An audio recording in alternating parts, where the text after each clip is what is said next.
Selam dostlar. Bugün neredeyiz? Bugün Viyana'da merkez mezarlıktayız. Yanıp dolaşıp gelebileceğimiz tek yer. Herkesin elbet uğrayacağı tek yer. Mezarlıktan bakayım, Viyana'nın mezarlığını çekmek istedim. Burası nasıl diyeyim size, merkez mezarlığı. Burada Müslüman mezarlığı var, Hristiyan var, işte Musevi var. Hepsini tek tek göstermeye çalışacağım.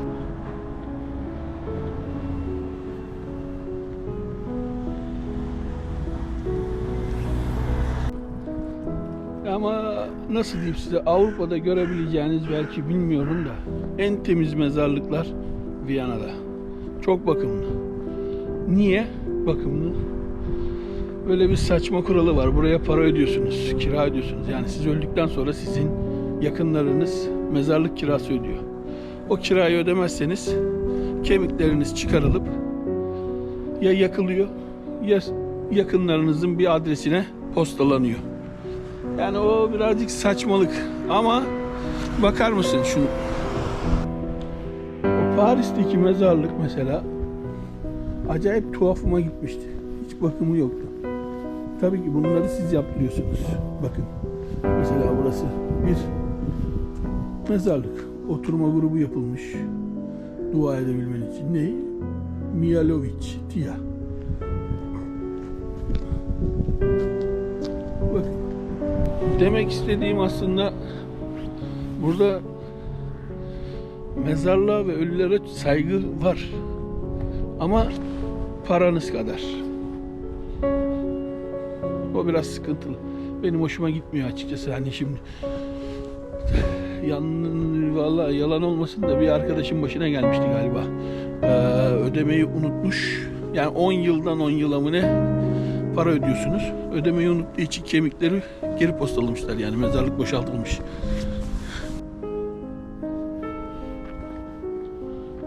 Herkes. Burada ünlü şahsiyetler de var.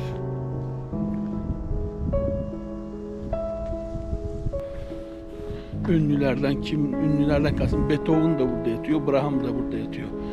Ünlü piyanist. Şimdi Beethoven'ın mezarını göstermek istiyorum size. Mesela şu şahıs arkitekmiş. Mimar mı oluyordu? Arkitek nedir? Bakar mısın? Yani mesela şu ingenieur. O da ne oluyordu? İngenieur ne oluyordu ya? Bakın. Mezarlığa bakar mısın abi? Adam üstte küvette mi yatıyor? Ne yapıyor hani? Ama Paris'teki mezarlık çok tuhafıma gitti. Çok pisti, bakımsızdı.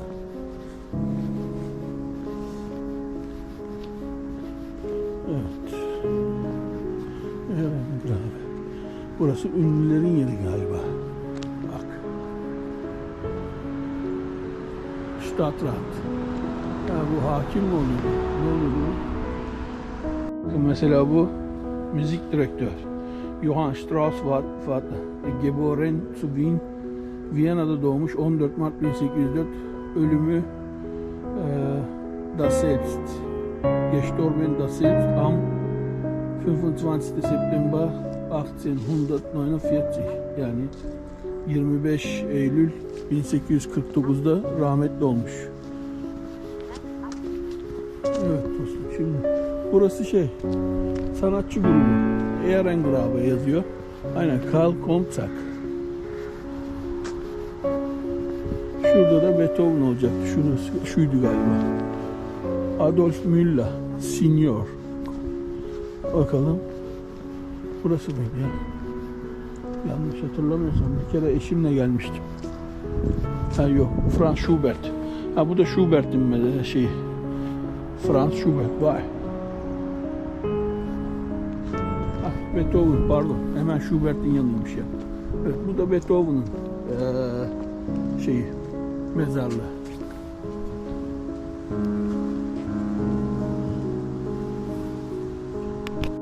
Evet dostlar, mesela burada Johann Strauss var. 1825 doğumlu, 1899 ölümlü.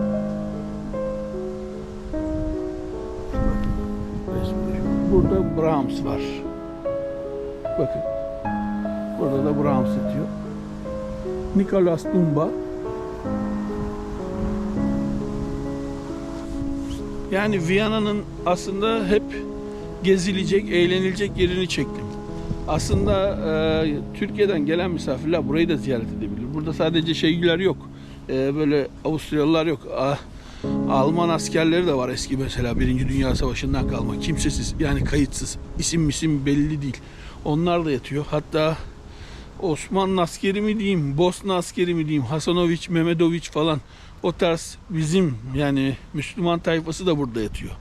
Müslüman askerler de burada yatıyor. Burası karışık bir yer.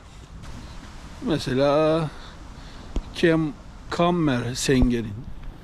Bu Marie Wild tanımıyorum ama bu da mesela bir opera sanatçısı galiba.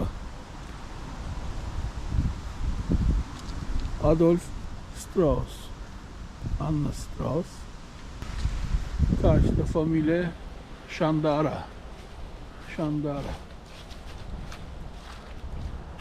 Walter Chandara. Yani en son 2002'de Eduard Chandara rahmetli olmuş.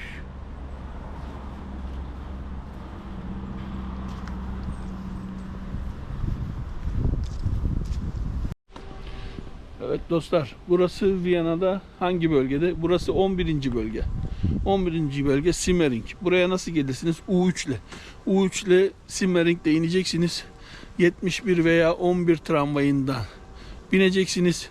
Central Friedhof Zweites Tor diyor. İkinci kapı. İkinci kapıda ineceksiniz.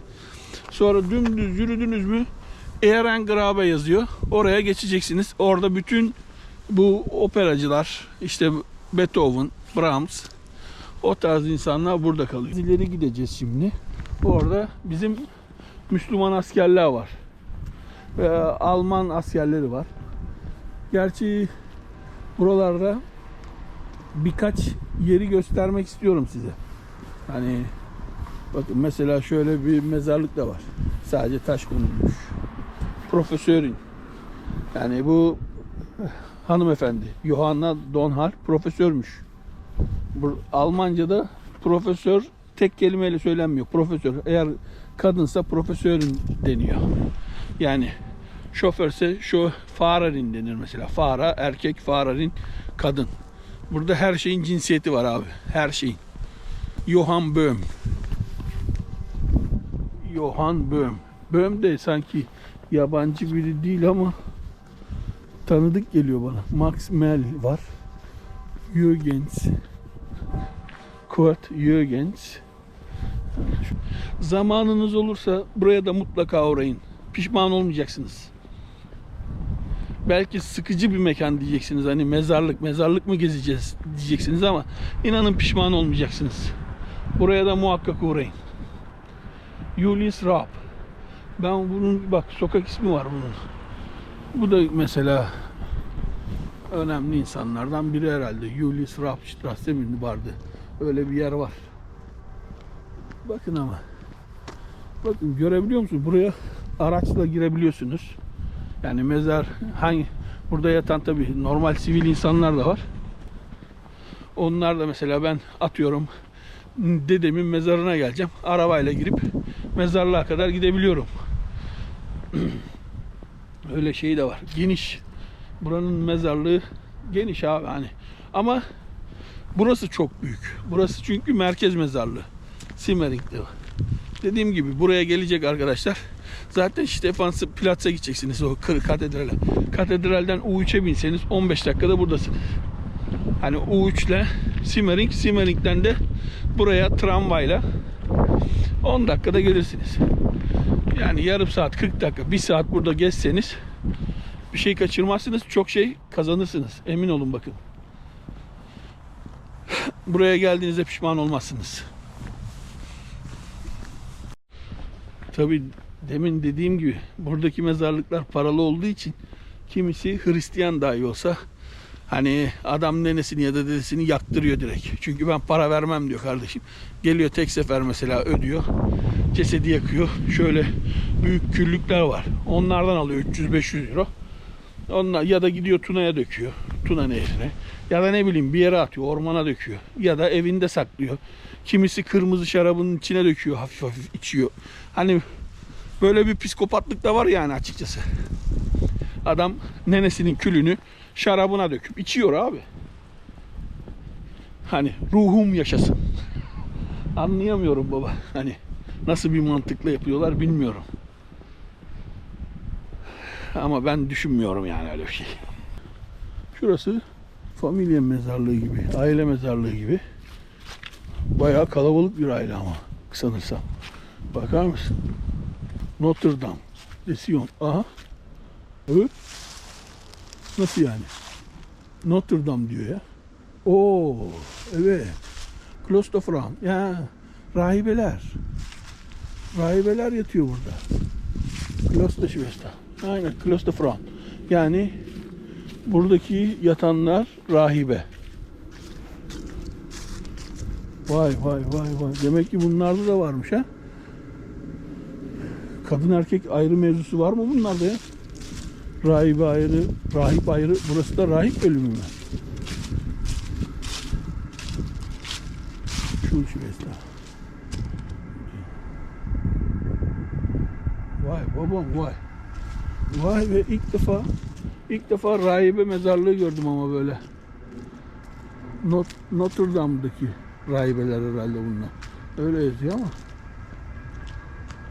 Evet dostlar, sanırsam burası rahibe mezarlığı. Notre Dame de Sion yazıyor ve de Klostofran yazıyor. Kloster manastır demek. Manastır rahibesi. Yani manastıra kapatılan rahibeler bunlar. Yani manastıra kapatılan deyip de yani yanlış anlaşılmasın. Manastırda çalışan mı diyeyim, nasıl anlatılır bilmiyorum. Hani manastırda kalan rahibeler, normal kilisede değil. İlk defa gördüm. Enteresan.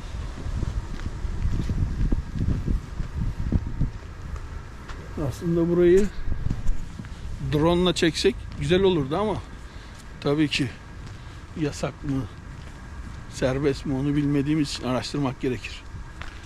Dostlar, artık kanalıma abone olursanız çok sevinirim. Şöyle beğeni, paylaşım, ne bileyim yorum olur. Onları yaparsak çok mutlu olurum ya vallahi. Azıcık destek yani, azıcık şöyle arkadan ittirelim biraz gari ha? Olmaz mı? Dizel araba çabuk gitmiyor yani, dizel olduğumuz için yavaş yavaş şöyle vurdura vurdura çalıştırsak olur mu? Eyvallah, sağ olasınız. Şimdi burada yatanlar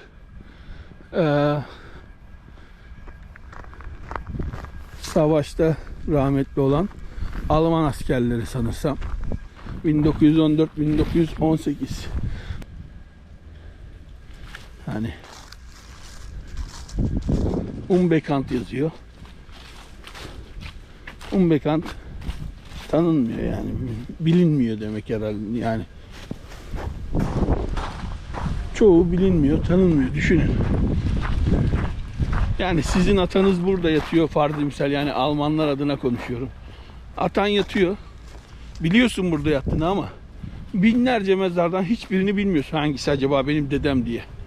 Bu da tuhaf bir duygudur herhalde. Yani ağır bir şeydi ya. Ağır bir şey yani. Benim düşüncem bu. Bizim de öyle atalarımız bu yabancı ülkelerde yatıyordur. Adı sanı çoğunun var. Çünkü burada Müslüman mezarlığı da var. Orada görüyorsunuz. O Birinci Dünya Savaşı'ndan kalma, yani savaşta rahmetli olanların isimleri yazıyor. Burada adı yazanlar da var. Mesela şu Adolf Wehofer Hauptmann 1884-1915, 1866-1914. Bu da Ferdinand Dumbacher Oberleutnant 84. evet Militiya evet. Gefallen Serbiyen, Sırbistan'da ölmüş. 7 Aralık 1914. Buradaki yatanların hepsi asker. Hepsi Birinci Dünya Savaşı 1914-1918 arası. Rahmetli olan yerler burası. Burası biraz daha boş demek. Şimdi bizim askerlerimiz neredeydi acaba o Osmanlı? Daha önceden gelip burada Büyükelçiliğe video çekip yollamıştım. Acaba hani bunlar bizim mi değil mi? Onlar da demişti ki onlar Bosna askeri. Ama Bosna askeri diyor da o dönemde Osmanlı İmparatorluğu vardı. Bosna Hersek Osmanlı'ya bağlıydı diye hatırlıyorum, bilmiyorum. Belki yanlış biliyorumdur. Hani ya da ne bileyim ilgilenmek istemediler. Bir şey diyemem. Ama ben çekip yollamıştım. Daha sonra da onlar bizden değil falan filan bir mevzusu çıktı. Öyle kaldı. Hani bakımsızlıktan dolayı şikayette bulundum. En azından biz halk olarak ilgilenelim dedim. Toplanalım. El birliğiyle. İlla para toplamak değil mevzu. Buraya bir 30-40 kişi gelsen, elinde kazma küreği olan, ne bileyim çiçeği olan gelsin mesela, çık. Bitti gitti. Para, yani illa yardım toplayacağız diye bir şey yok. Ya da onlar bizi yanlış anladı, bilmiyorum. Acaba sakal mı koparacak bunlar dedi. Ama yanlış işte. Bakın mesela burada da var. Çiçekler, böcekler falan. Şuraya da yanık mumları atıyorsunuz. Yani yerde yaprak dışı hiçbir şey yok, görüyor musunuz? Hani çöp diyemezsiniz yani. Kurumuş yapraklar. O da sonbaharın şeyi. Keşke bu düzen bize de gelse biraz. İnsanlar daha duyarlı olabilir. Hani plaja gidiyoruz, çöpümüzü atıyoruz. Ormana gidiyoruz, piknik yapıyoruz, çöpümüzü atıyoruz. Ne bileyim, mezarlığa gidiyorsun, çöpünü, sigara izmaritini atıyorsun. Azıcık saygı ya. Birazcık.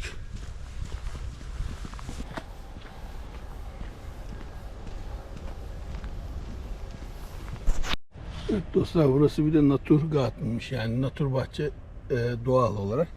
Bu tarz bitkiler, hayvanlar mevcutmuş. Yani dikkat edin, öldürmeyin falan filan yani.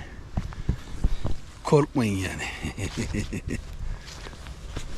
Evet, neredeydi? Evet dostlar, buldum. Meğersem ben yanlış hatırlamışım. Bizim askerlerimiz de Hristiyan askerlerle yan yana yatıyor yani. Onun için karıştırdım. Mesela şurada Frans var, Hristiyan. Şurada Hasan Samariç var, Müslüman. Ondan ötürü bayağı bir yanıldım. Ya normalde 2 kere mi ne gelmiştim ama bayağı bir şaşırdım yani. Evet, şimdi bakın burada da var. Müslüman olan. Hilalli bizim Müslüman. Haçlı olan Hristiyan. Benim kafamı karıştıran o oldu. Evet. Bakın Hasan Sabiç. Mesela Ali Oğlar Rudan. Evet, Yusuf Sahip oğlu Hüseyin. Hemen yanında Hristiyan mezarı. Onun yanında Hristiyan mezarı, onun yanında Müslüman mezarı. Bakın taş kırılmış. Gerçi vurulup da kırılmış bunu. Yani biri burayı vurmuş, görüyor musunuz? Bakın buraya da vurmuşlar. Ya da çim biçme makinesi yaptı, bilmiyorum. Evet sevgili dostlar, eğer buraya gelirseniz, bu mezarlığı ziyarete gelirseniz benim düştüğüm hataya düşmeyin. Benim kafam karıştı çünkü. Gruppe 91, yani Krieger Gruppe 91 yazıyor. Oraya girin. Ben baktım ki her yerde haç işareti var. Unutmuşum. Meğersem birlikte yatıyorlarmış. Onun için benim düştüğüm hataya düşmeyin. Var ya, 45 dakikadır burayı arıyorum. Kafam iyicene karıştı. Üşüdüm. Hani üşüyünce birazcık daha kafa gidiyor tabii ki. Mesela hemen şurada da var. Bakar mısın?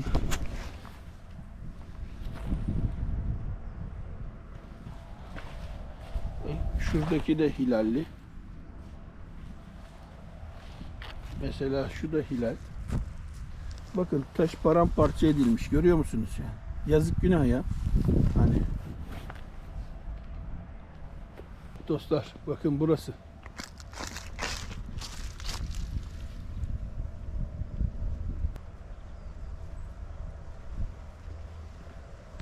Gelecek arkadaşlara yani Eğer ki gelecek olursanız, bana yazarsanız size yardımcı olmaya çalışırım. Ama ne olursa olsun, dediğim gibi Paris'teki mezarlıktan korkmuştum. Yani ürkütücü bir hal ya. Böyle kat kat çıkmış. Lahit mezar yapılmış. Hani toprak altına değil de üste çıkılmış. Adam 3 kat yapmış yani. Kendisi, eşi, çocuğu herhalde, bilmiyorum. Tabii ki tahminen konuşuyorum. Ama buradaki mezarlıklar ne bileyim. Evet.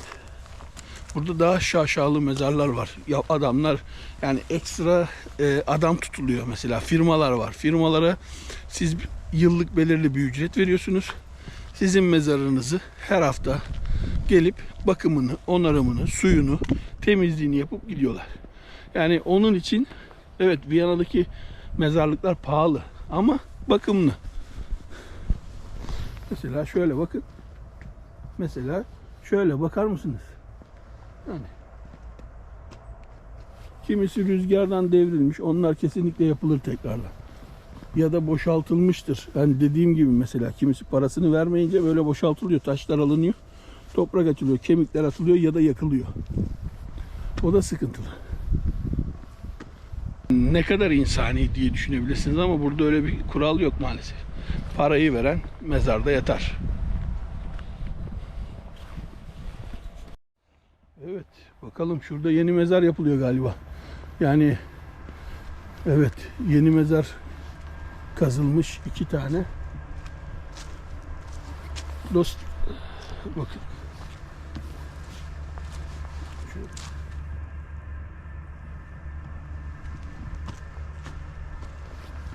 Üç tane var, pardon. O bayağı kazılmış. Bunların herhalde kemikleri çıkarılmış sanırsam. Derin. Bizimkinden derin dostum bu. Bir adam boyu var. Bir de burada şöyle bir şey var dostlar. Mesela Allah gecinden versin, rahmetli oldunuz. Yaklaşık sizin defin işleriniz en az 3 hafta falan sürüyor. Yani bizimki gibi hemen defnedilmiyorsunuz. Yani belki aynı gün içinde, belki bir gün sonra defnedilmiyorsunuz. En az 3 hafta, 1 ay sürebiliyor sizin defin işleriniz. Yani burada mezar arayacaksınız, mezar bulacaksınız, maddi şeyleri yatıracaksınız. Buradaki gibi mesela belediye halletmiyor, özel firmalar var. Özel firmalara defnediliyor sizi. Ona da bir 5-10 bin euro mu ne mal oluyor. Mesela şu yeni rahmetli olmuş. Bakın şurada, burada var. Orada var, yeni mezar açılmış. Bayağı yeni mezar açılmış baba buraya yani. Ben ilk defa bu kadar çok mezar açıldığını gördüm açıkçası. Yani dediğim gibi bazı işler maddiyata bakıyor. Zaten paranız yoksa büyük bir ihtimal yakılırsınız. Yani definle uğraşmıyorlar.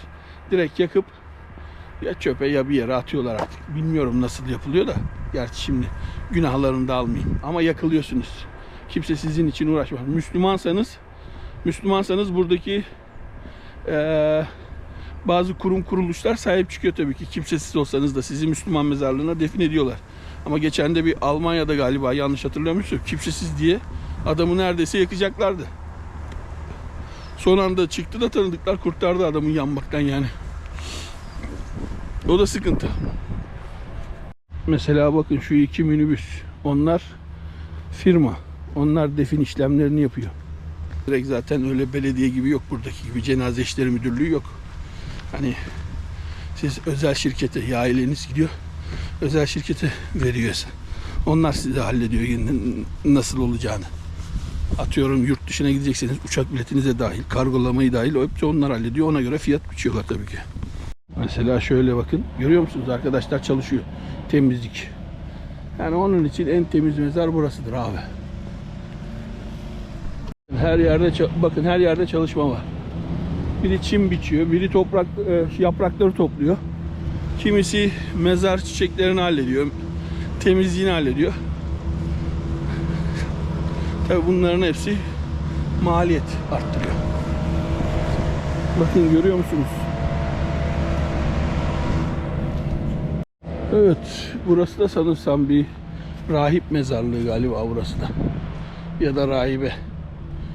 Adriano ada yok, burası erkek ismi dolu. Demek ki böyle toplu halde, yani onların mezarları ayrı oluyor demek ki, rahibeler ve rahiplerin. Daha önceki geldiğimde görmemiştim. İyi oldu yani, denk geldi. Mesela şöyle bir mezarlık var. Bakın yukarıda bir melek kardeşi. Ha, bu da Anthony 1941 2009 1924 2002 Hazreti Meryem, Hazreti İsa ve büyüğü herhalde. Şu şekilde mezarlık yaptırabiliyorsunuz. Burası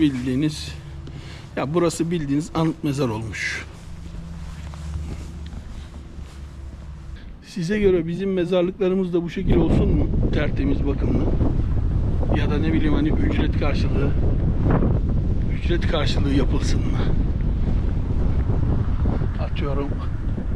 Mesela tamam, eyvallah, Mezarlıklar Müdürlüğü'nden size mezarlık bedavaya tahsil ediliyor ama atıyorum böyle firmalar gelse, sevdiklerinizin mezarlarını tertemiz yapsa ücret karşılığı, buna evet mi dersiniz, hayır mı dersiniz? Yorumlarda belirtirseniz çok sevinirim. Bir bilgimiz olsun en azından. Kim ne diyor onu bilelim. Ya da Müslüman mezarlığını acaba bu şekil, hani heykelsiz diyorum, bu şekil yapsanız yapılabiliyor mu? Bilgisi olan var mı? Yani atıyorum ben rahmetli olmuş büyüklerimin mezarını bu şekil yapacağım ama böyle figürlerle değil. Hani temizlik açısından. Acaba dinen bir sakıncası var mı? Dini bilgisi olan arkadaşlar yazabilir mi? Çok sevinirim. Ha, burada ne var? Çocuk mezarları bak. Herhalde.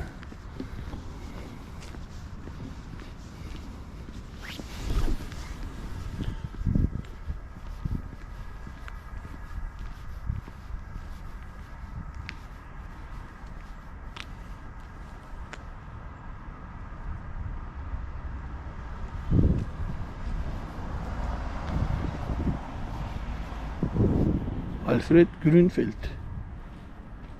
1852-1924.